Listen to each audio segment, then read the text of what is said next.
ሰላም ጤና ይስጥልኝ እንዴት ናችሁ? ሰላም ናችሁ ወይ? ዶክተር አሸናፊ ነኝ። እንግዲህ ዛሬ በየቤታችን የሚገኝ የብዙ ጊዜ ወይም ደግሞ ጨጓራ በሽታ የሚባለውን ነገር በትንሹ እናያለን። ጨጓራ በሽታ ማለት እንግዲህ የረጅም ጊዜም ደግሞ በተደጋጋሚ የሚመጣ የረጅም ጊዜ ህመም ነው። እንግዲህ ብዙ አይነት ምልክቶች ይኖራሉ። አንዱ የመቃጠል ስሜት ወይም ደግሞ ኢፒጋስትሪክ በርኒንግ ፔን የሚባለው የማቃጠል ስሜት ሊሰማን ይችላል። ከዛ ውጪ ደግሞ ቶሎ የመጥገብ ስሜት እንደዛውም ደግሞ ማቅለሽለሽ ወይም ትውከት ሊኖረው ይችላል። ከዛ በተረፈ ደግሞ የሆድ መነፋት እንደዛም ደግሞ ቤልቺንግ የሚባለው ግሳት ማለት ነው። ወይ ምግብ ከበላ በኋላ በተደጋጋሚ ግሳት ይኖራል። እንዲህ አይነት ምልክቶች ይኖረዋል ማለት ነው። እንግዲህ ይህንን ጨጓራ ሊያመጣ የሚችለው ብዙ ነገሮች ናቸው። እንግዲህ በሁለት እስቲ ከፍለን እናያቸዋለን። አንደኛው እዛው አካባቢ የሚገኝ ቁስለት ወይም ደግሞ ምንም ቁስለት ሳይኖር የሚመጣ በሽታ ወይም ደግሞ ፋንክሽናል ዲስሪፕሽን የሚባለው አለ። እንግዲህ እዛ አካባቢ የሚኖረው ወይም ደግሞ ፔፕቲክ አልሰር ዲዚዝ የሚባለው የአንጀት ወይም ደግሞ የጨጓራ መሰንጠቅ ማለት ነው። እንግዲህ ይህንን ሊያመጣ የሚችለው ኤች ፓይሎሪ ባክቴሪያ የሚባለው እና ወይም ደግሞ እንደዚሁ ለራስ ምታት ለህመም ብለን የምንወስደው ነን ስቴሮይዳል አንቲ ኢንፍላማቶሪ ድረግ የሚባሉ አለ። ዳይክሎፌናክ፣ አይቡፕሮፊን የሚባሉ መድኃኒቶች በተደጋጋሚ የምንወስድ ከሆነ ይሄንን የአንጀት ወይም ደግሞ የጨጓራ መሰንጠቅ ሊያመጣ ይችላል። አንዱ ሊያመጣ የሚችለው የጨጓራ መሰንጠቅ ነው። ሁለተኛው ደግሞ ጋስትራይተስ ወይም ደግሞ የጨጓራ ቁስለት ላይ ያለው የተለጠፈው ሙከስ ሜምብሬኑ ሲላጥ ማለት ነው። ይህንን እንግዲህ ሊያመጣ የሚችለው አንደኛ ሲጋሬት ስሞኪንግ ወይ ሲጋራ ማጨስ ሊሆን ይችላል። እንደዛውም ደግሞ አልኮል በብዛት መጠጣት ሊያመጣ ይችላል። እንደዛውም ደግሞ ስትረስ ወይም ደግሞ ጭንቀት ይህንን ነገር የጨጓራውን ቁስለት ሊያመጣ ይችላል። ይሄ ኤች ፓይሎሪ ባክቴሪያ የሚባለው ቁስለት እንደዛውም ደግሞ መሰንጠቅ ሊያመጡ ይችላሉ።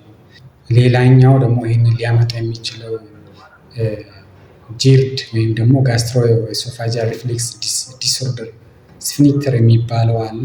እንደዚህ ይዞ ጥብቅ አድርጎ ይዞ ወደ ላይ አሲዱ እንዳይመጣ የሚያደርገው ነገር አለ። እንግዲህ ያ ነገር ወደ ላይ እንደ አሲዱ ሪፍሌክት ወይም ደግሞ የበላነው ምግብ ወደ ላይ እንዳይመለስ የሚይዘው ነገር ሲላላ ውስጥ ያለው አሲድ ወደ ላይ ወይም ደግሞ ሪጋርጊቴሽን የሚባለው እየተመለሰ ወይም ደግሞ ሊጎደል ይችላል ማለት ነው። ሌላኛው ደግሞ ካንሰር ካለ የጋስትሪክ ካንሰር ካለ እንደውም ብዙ ጊዜ ሴቶች እድሜያቸው ከ20 እስከ 40 ምናምን የሆኑ ላይ ብዙ ጊዜ ሐሞት ከረጢት ጠጠር የሚባለው የሐሞት ከረጢት ጠጠር የሚባለው ወይም ደግሞ ኢንፌክሽን የሚባለው ብዙ ጊዜ ከጨጓራ ጋር ይመሳሰላል እና ይህን ነገር በአልትራሳውንድ ወይም ደግሞ በኮምፒውተር ቼክ ማድረግ ያስፈልጋል። ሌላኛው ደግሞ ፋንክሽናል ዲስሪፕሽን የሚባለው ምንም አይነት እዛ አካባቢ የተጎዳ ወይም ደግሞ ቁስለት የለም፣ ግን ጨጓራ ሊኖር ይችላል። ብዙ ጊዜ ሳይኮሶሻል ዲስትረስ ወይም ደግሞ የቤተሰብ ወይም ደግሞ የተለያየ አይነት ስትረስ ያለባቸው ሰዎች ለዚህ በሽታ ተጋላጭ ናቸው። እንግዲህ ያው ጨጓራ ብዙ አይነት ምልክቶች ይኖራል። ከዛ ውስጥ አላርም ሲምፕተም የሚባሉ አለ። ማለት ይሄን ምልክት ካየን ቀጥታ ዳይሬክትሊ ቤት መቆየት ሳይሆን ሐኪም ቤት ሄደን መታየት አለብን ማለት ነው። ይህ አላርም ሲምፕተም ወይም ደግሞ ሬድ ፍላግ የሚባለው ነገሮች እያንዳንዱ እነግራችኋለሁ፣ ግን በደንብ መያዝ ያስፈልጋል። ስፔሻሊ እንዲህ አይነት የጨጓራ ምልክቶች እና ክብደት መቀነስ ካለ አንደኛው ምንድነው የጨጓራ ምልክቶች አለ። ከዛ ክብደት መቀነስ ካለ ይሄ ሬድ ፍላግ በጣም አደገኛ ነው ማለት ነው። ቼክ መደረግ ያስፈልጋል። የጨጓራ ምልክት ኖሮ እንደዛውም ደግሞ ደም ማነስ ካለ ደም ማነስ ያው እንግዲህ የሚታወቀው በተለያየ አይነት ነገር ነው። ሐኪም ቤት ሄዶ በላብራቶሪም ቼክ መደረግ ይቻላል። ከዛ ውጪ ደግሞ እንደዚህ ዝቅ ይደረግና የውስጠኛው ቀዩ ፓርት በጣም ነጭ ሲሆን ወይም ደግሞ ፓልማር እጃችን በጣም ነጭ ከሆነ እና በጣም ከፍተኛ የሆነ ድካም ካለ እነኚህ የደም ማነስ ምልክቶች ናቸው። እና የጨጓራ ምልክት ኖሮ ይሄ ደም ማነሱ ካለ ዳይሬክትሊ ሆስፒታል ሄዶ መታየት ያለበት ነገር ነው። ቤት መቆየት አያስፈልግም። ካንሰር ምናምን ሊሆን ስለሚችል ማለት ነው። እና ሌላኛው ደግሞ የጨጓራ ምልክትና ምግብ መዋጥ አለመቻል ዲስፋጂያ የሚባለው የጨጓራ ምልክት እንዳለ ሆኖ ምግብ ሲበላ የማይዋጥለት ወይም ደግሞ የሚያስመልሰው በግድ የሚውጥ ከሆነ ይሄም አላርም ሲምፕተም ወይም ደግሞ ሬድ ፍላግ የሚባለው ነው። በጊዜ መታየት ያስፈልጋል። ሌላኛው ደግሞ ፐርሲስተንት የሆነ ቮሚቲንግ ማለት በተደጋጋሚ የሚያስመልሰው ከሆነ በተደጋጋሚ አንድ ሰው የጨጓራ ምልክት እንዳለ ሆኖ በተደጋጋሚ የሚያስመልሰው ከሆነ ይሄ ሬድ ፍላግ ዳይሬክትሊ ሄዶ መታየት አለበት ማለት ነው። ሌላኛው ደግሞ የጨጓራ ምልክቶች እና ደም የሚያስመልሰው የሚያስታውከው ሰገራው የሚጠቁር ወይ ደግሞ ሰገራ ላይ ደም የሚኖር ከሆነ ይሄም ሬድ ፍላግ ዳይሬክትሊ ሄዶ መታየት ያለበት ኬስ ነው ማለት ነው። ቤተሰብ ውስጥ የጨጓራ ካንሰር ያለበት ሰው ወይ እናት አባቱ ሊሆን ይችላል። ቤተሰብ ውስጥ የጨጓራ ካንሰር ከዚህ በፊት የነበረበት እንደሆነ እና የጨጓራ ምልክቶች እነዚህ ቶሎ መጥገብ፣ ማቃጠል፣ ማስመለስ፣ ኖዥያ የሚባሉ ነገሮች ካለ እና ቤተሰብ ውስጥ የጨጓራ ካንሰር ከዚህ በፊት የነበረ እንደሆነ ይህ ሰውዬ ወይ ሰው ቶሎ መታየት ያስፈልጋል ማለት ነው።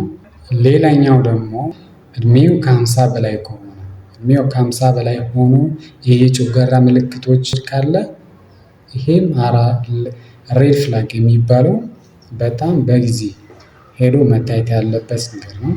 እንደዛውም ደግሞ የጨጓራ ምልክትና ሆዱ ላይ ሲነካ የሆነ ማስ ነገር የሚወጣ የሆነ እባጭ ነገር ካለ ይህም አላርም ሲምፕተም ነው። በጊዜ ሄዶ መታየት ያለበት እንግዲህ ያው እነኚህ የነገርኳቸው ሬድ ፍላግ ወይም ደግሞ አላርም ሲምፕተም የሚባሉ ነገሮች ናቸው። እነኚህ ካለ በጊዜ ሄዶ መታየት ወይም ደግሞ ቼክ ማድረግ ያስፈልጋል ማለት ነው። አንድ ሰው በጨጓራ የሚቸገር ከሆነ ማድረግ ያለበት ነገሮች አለ። ላይፍ ስታይል ሞዲፊኬሽን ወይ ደግሞ የአኗኗር ዘይቤ መቀየር ማለት ነው። እንግዲህ ጮማ የበዛበት ምግብ ወይም ደግሞ ፋቲ ፉድ የሚባሉ ነገሮችን መቀነስ ወይም ደግሞ መተው። እንደዛም ደግሞ ቃሪያ የሚያቃጥል ነገር የበዛበት ነገር መቀነስ። ቅባት የበዛበት ዘይት ምናምን በጣም የበዛበት ከሆነ እሱን መቀነስ ያስፈልጋል። ከዛ ውጪ ደግሞ እንደዛውም ደግሞ ቡና፣ ሻይ፣ አልኮል፣ ሲጋሬት ይሄ ሁሉ ጨጓራን ሊቀሰቅስ የሚችል ነገሮች ናቸው። ይህን ሁሉ አቮይድ ማድረግ አለ። እንደዛውም ደግሞ በጣም ወፍራም የሚሆን ከሆነ ውፍረት መቀነስ አስፈላጊ ነው እና በአንዴ ብዙ መብላት ሳይሆን ጨጓራ ያለበት ሰው ትንሽ ትንሽ አሁን በየጊዜው መብላት አለበት እንደ ህፃን ልጅ ማለት ነው። ለምን ሆዱ በተነፋ ቁጥር ህመሙ ሊቀሰቀስ ወይም ደግሞ ምግብ አለመፈጨት ህመሙ ሊነሳ ስለሚችል ትንሽ ትንሽ አሁን መብላት ያስፈልጋል። እንግዲህ ያው ስለ ጨጓራ ያለው ነገር ይሄ ነው። ጥያቄ ካላችሁ ጥያቄ በኮሜንት ላይ መጠየቅ ትችላላችሁ። ከዛ በተረፈ ቪዲዮ ለሌሎች ሰዎች ሼር አድርጉ። እንደዛውም ደግሞ ሰብስክራይብ አስደርጉ። አመሰግናለሁ። መልካም ቀን